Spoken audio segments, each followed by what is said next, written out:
여러분 주변에 어떤 사람들이 있는지 한번 생각해 보십시오. 말로 이렇게 기분 좋게 해주는 사람들이 있습니까? 조심하십시오. 또 반면에 말은 어눌한데 정직하고 충성스러운 사람이 있습니까? 당장은 답답하시겠지만 이 사람이 진국일 가능성이 많습니다. 영적인 분별력이 살아있는 하나님 사람들은 말로 기쁘게 해주는 사람보다 좀 서툴고 어수룩해도 진실한 사람을 더 귀하게 볼 줄 압니다. 두 가지를 생각해 보겠습니다. 첫 번째, 간교함이 위험합니다. 오늘 본문에는 비슷한 의미의 표현들이 많이 나옵니다. 1절에 거짓, 3절에 악과 거짓말, 5절에 간교. 이런 모습들을 비유로 표현하시는데요. 달궈진 화덕과 같다라고 하십니다. 달궈진 화덕이 무엇일까요? 4절 뒷부분에 나옵니다. 그가 반죽을 뭉침으로 발효되기까지만 불 일으키기를 그칠 뿐이니라. 자, 의미를 좀 쉽게 살리면 이런 의미입니다. 달궈진 화덕은 그 밑에 불이 타고 있습니다. 그런데 불이 밖으로 나오지는 않지요. 그러니까 과자를 만드는 사람이 반죽을 뭉쳐서 발효되기까지만 자기 속에 있는 불을 감추고 있다는 의미입니다. 불을 감추고 있어요. 속에 불이 있는데 어느 정도 시간까지만 불을 감추고 있고 때가 되면 불이 튀어나옵니다. 이것을 6절에서 명확하게 설명하십니다. 간교하여 화덕 같으니. 달궈진 화덕과 같다는 것은 간교하다는 것이죠. 속에는 불이 있는데, 속에는 욕심이 있고 야심이 있는데 겉으로는 좋은 말로 사람의 마음을 빼앗는 것입니다. 여러분, 기독교인은, 성도든 간교하면 안 됩니다. 비밀을 다 말할 필요는 없지만 속에 죄악을 품고 있으면서 그 죄를 행하기 위해서 겉으로 고운 말을 하는 것, 하나님께서 너무 미워하십니다. 가룟 유다의 모습이죠. 누가복음 22장 48절, 예수께 입을 맞추려고 가까이 하는지라 예수께서 이르시되 유다야 네가 입맞춤으로 인자를 파느냐 하시니. 자, 그러면 여러분 왜 이렇게 간교할까요? 2절 때문입니다. 내가 모든 악을 기억하였음을 그들이 마음에 생각하지 아니하거니와. 뭡니까? 내가, 즉 하나님께서 너희들이 행하는 악을 알고 계신다는 사실을 무시하는 것입니다. 하나님이 안 계신 것처럼 생각하니까 간교한 것이죠.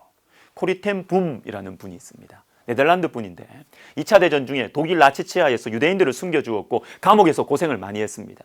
전쟁이 끝난 후에 전 세계를 돌아다니면서 용서의 메시지를 전했는데 이분이 쓴 피난처라는 책을 보면 나치의 이 게슈타포, 비밀 국가 경찰이죠. 나치가 이 네덜란드를 침공한 후에 이 게슈타포들이 어느 날 유대인들을 트럭에 체포해 가는 모습을 코리텐 붐과 그녀의 아버지가 보게 되었어요. 여러분, 이 아버지가 참 귀한 분이에요. 아버지가 신실한 성도입니다. 이 가정은 전통적으로 시계 수리하는 집안이었는데 마을 사람들이 시계를 고치러 그 집에 오기도 했지만 이 아버지하고 대화하고 이 아버지에게 기도를 받기 위해서 많은 마을 사람들이 집에 왔어요.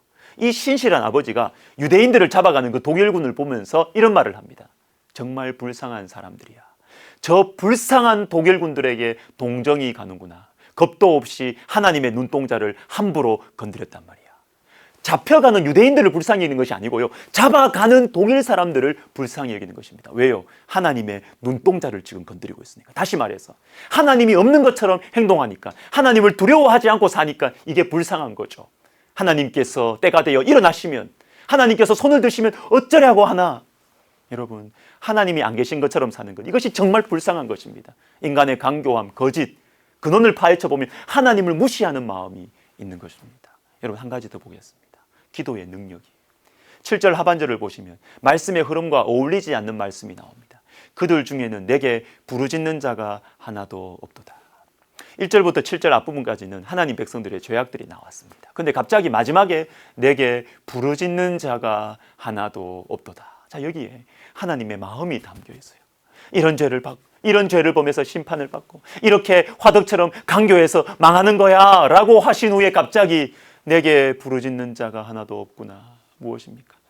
한 명이라도 부르짖는 사람이 있다면, 한 명이라도 하나님께 기도하는 사람이 있다면 달라졌을 텐데.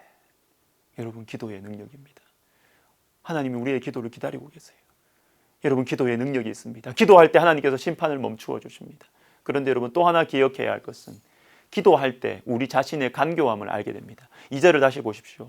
내가 모든 악을 기억하였음을 그들이 마음에 생각하지 아니하거니와. 자, 뒷부분 마음에 생각하지 아니하다를 있는 그대로 번역하면 이렇습니다. 마음에 말하지 아니하다. 말하지 아니하다. 마음에 말하지 않는다. 무엇을 말하는 걸까요? 무엇을 말하지 않았을까요? 하나님께서 우리가 저지르는 모든 악을 기억하고 계신다는 사실을 자신의 마음에 말하지 않았다라는 것입니다. 여러분, 이게 문제예요. 이게 문제. 주님, 제가 지은 죄악을 다 아시지요.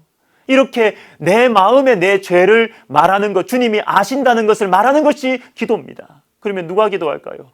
하나님께서 다 아신다는 사실을 아는 사람이 기도하죠. 하나님께서 내 죄를 보고 계신다, 내 죄악을 하나님 기억하고 계신다라는 사실을 아는 사람이 기도합니다.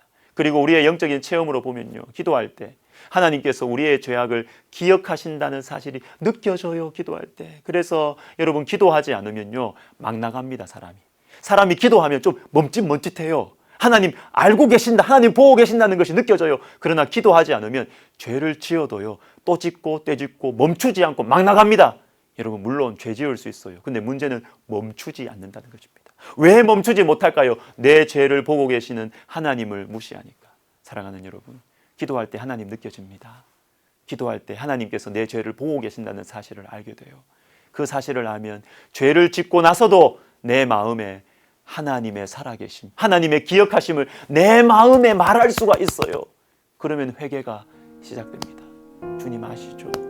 제가 이렇게 강교한 것 아시죠? 이렇게 말하기 시작하면 회개가 시작되고 회복이 시작되는 것입니다. 이것이 기도의 능력입니다. 기도하겠습니다. 하나님 아버지, 우리는 죄를 많이 짓고 삽니다. 그러나 우리에게 소망이 있는 것은 나의 이 간교한 모습, 나의 이 더러운 모습을 하나님께서 보고 계신다는 사실을 아는 것, 주님, 이것이 우리의 소망임을 믿고 하나님으로부터 피하거나 감추거나 하나님 무시하지 않고 우리 하나님께 나아가서 기도하는 저희들 되게 하여 주옵소서.